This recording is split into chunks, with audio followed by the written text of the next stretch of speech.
presentando el tema encefalomielitis equina del este, o también conocida como encefalitis del este o enfermedad del sueño. Esta última sinonimia la comparte con las otras dos encefalomielitis. A manera de eslogan tenemos que una encefalitis más agresiva, esto debido a que es la que tiene la tasa de mortalidad más alta. La definiremos como una enfermedad viral exótica para México, transmitida a través de mosquitos infectados, los cuales van a ser los vectores de transmisión a los équidos y humanos principalmente. Un poco sobre la historia de la encefalomielitis equina del este. Empieza con una epizotia viral grave en Estados Unidos en el año de 1912, donde murieron 35.000 caballos. Para el año 1930 se descubre un virus causal de la enfermedad infectocontagiosa, igual en Estados Unidos. 3 años posteriores se vuelve a descubrir otro agente causal, al cual lo van a nombrar del este por haber sido aislado en estados del este. Siguiente evento, el último registro de la enfermedad en México fue en el año 1996. Hasta 2019, en América del Norte se reportaban en promedio 7 casos anuales de encefalomielitis equina del este en humanos. Y actualmente en el 2019 se registraron 184 casos de esta enfermedad en animales distribuidos en 24 estados de Estados Unidos.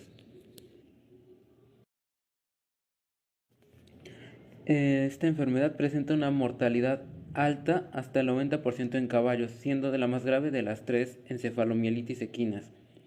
La morbilidad se ha presentado como casos clínicos concentrados en epidemias ocasionales en Estados Unidos, como el ejemplo de 1997, donde se mató una cantidad de 12.000 caballos en Luisiana.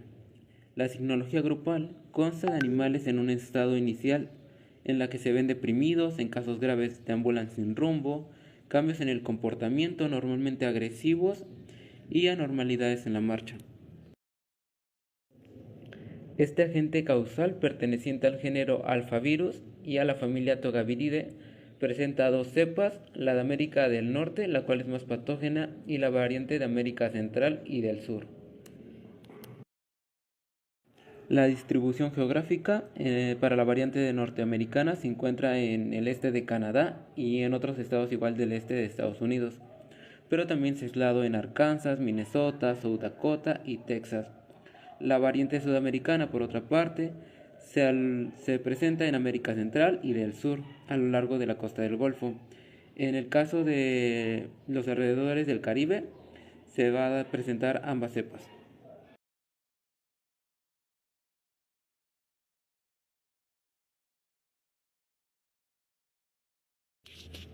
En cuanto a la signología clínica, tenemos que considerar que algunos casos son asintomáticos o sin signos neurológicos, mientras que en animales jóvenes o inmunocomprometidos se muestran signos clínicos más graves. Estos signos incluyen fiebre moderada a alta, anorexia, depresión, falta de apetito, déficit en la actividad de los nervios craneales, cambios en el comportamiento, anormalidades en la marcha o signos severos en el sistema nervioso central, tales como recargar o presionar la cabeza contra objetos, entre otros. También se pueden observar episodios de excitación, prurito intenso, movimientos de carrera cuando están postrados y paresia. Igual hay que considerar que la infección en caballos tiene una tasa del 90%, entonces normalmente es fatal. El hospedero principal normalmente son los equinos, pero también se pueden presentar en otros mamíferos como ovejas, bovinos, venados, camélidos y cerdos. Y ya como hospedero incidental vamos a tener al ser humano. La transmisión va a ser en un ciclo entre aves y mosquitos, conociéndose más de 25 especies de mosquitos que la van a transmitir, destacándose Culiceta melanura como principal vector. En este ciclo se puede atravesar como hospedero incidental humanos y mamíferos. Igual se debe considerar que se especula la transmisión vertical entre mosquitos. La patogenia de esta enfermedad va a ser muy similar a las demás encefalomielitis, empezando por la picadura de un mosquito infectado, el cual va a inyectar el virus, el cual va a penetrar en la piel y atacar células dendríticas y de Langerhans. Estas mismas células le van a permitir migrar al tejido linfoide regional. Una vez aquí va a replicarse y va a lograr conseguir la viremia.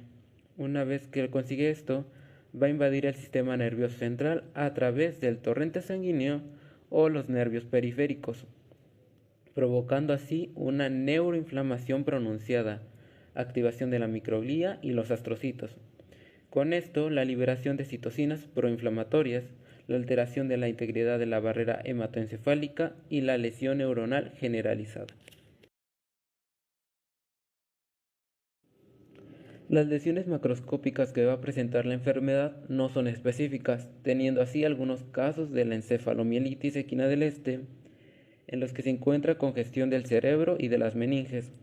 También en algunos casos muy severos se pueden encontrar áreas de necrosis y hemorragias. Por otra parte, en las lesiones microscópicas, estas pueden ser sutiles como el edema cerebral, gliosis focal y difusa. Generalmente las lesiones son evidentes, vasculitis necrosante severa, adicionalmente se observa vasculitis y hemorragias, o meningoencefalitis difusa. Las lesiones son más severas en la corteza cerebral, el tálamo y en el cuerpo estriado que en regiones caudales del sistema nervioso central. Esto también puede provocar reducción de los elementos mieloides en médula ósea y linfoides del vaso y linfonódulos. Se puede empezar a realizar un diagnóstico clínico a través de conocer si el caballo se encuentra en una zona susceptible, lo que quiere decir que haya insectos hematófagos que transmiten la enfermedad y que presenten, ahora sí, los caballos una somnolencia característica de la enfermedad. Igual, las lesiones histopatológicas pueden proporcionar un diagnóstico presuntivo, puesto que en los caballos se aísla tejido del encéfalo y de otros tejidos. Es muy importante recordar que el diagnóstico de esta enfermedad lo hacen los laboratorios de CPA, puesto que ellos hacen el seguimiento tras la notificación, la cual debe ser obligatoria en casos sospechosos. Lo mismo sucede con las muestras, la toma y el envío, pero pues podemos conocer un poco del proceso. Empezando por muestras de suero, estas se deben extraer al menos 10 mililitros de sangre mediante venopunción yugular en tubos sin anticoagulante. Lo ideal de aquí es tomar una muestra en la fase aguda, donde se está teniendo una viremia alta. El envío va a ser en refrigeración. En el caso de una muestra de líquido cefalorraquídeo, su toma requiere una punción especializada en el espacio atlanto-occipital o lumbo-sacro bajo sedación profunda o anestesia. Igual, aquí se debe mantener la refrigeración. Por último, de tejido encefálico se da cuando el animal ya ha muerto. Igual, se debe mantener refrigerado y se debe recibir en laboratorio antes de 48 horas tras su extracción. En otro caso, se deben congelar y enviarse con hielo seco. Existen diversos procesos de diagnóstico a través de serología, como la neutralización viral, la cual consiste en una neutralización por reducción de placas o prueba PRN, una inhibición de la hemaglutinación, ELISA o fijación del complemento. Por otro lado, si se realiza un cultivo de tejido encefálico, se puede hacer el aislamiento del virus, donde una vez que se recupera, se pueden hacer la identificación a través de pruebas como ELISA, inmunofluorescencia, neutralización del virus, detección de inhibidores de ácidos nucleicos.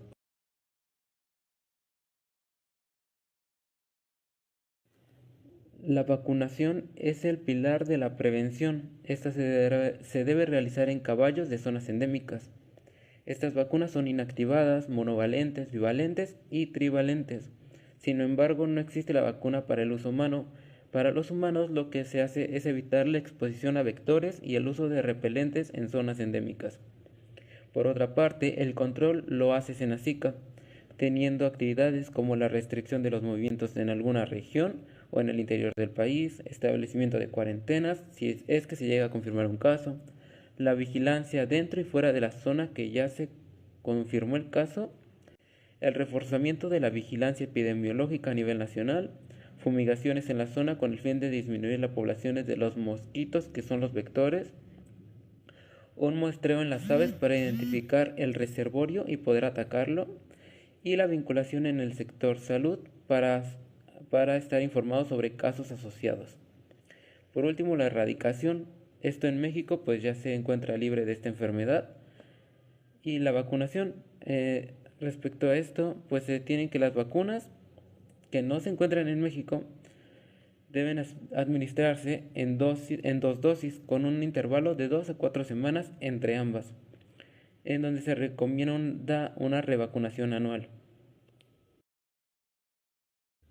El tratamiento de esta enfermedad, como de otras enfermedades virales, no existe, por lo que solamente se da una terapia de soporte, la cual normalmente incluye fluidoterapia, electrolitos, anticonvulsionantes, antiinflamatorios y cuidados intensivos. Ya dependiendo de la enfermedad del huésped y del virus, es el nivel de gravedad de las secuelas que se van a presentar.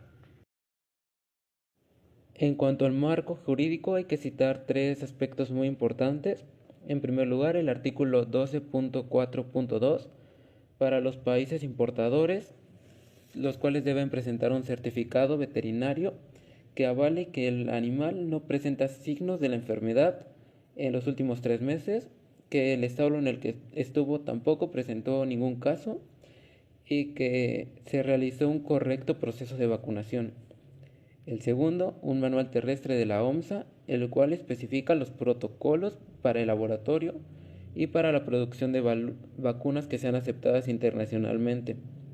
En tercer aspecto, la Ley Federal de Sanidad Animal, su reglamento y las demás disposiciones, el cual va a regular la notificación inmediata de la enfermedad o de casos sospechosos a Senacica. Esta enfermedad está listada en la SADER. Algunos aspectos importantes de salud pública sería la mortalidad, en la cual, aunque no es tan alta como en equinos, sigue siendo alta, del 30%, pudiendo alcanzar hasta el 70% dependiendo la variante y la población que está afectando.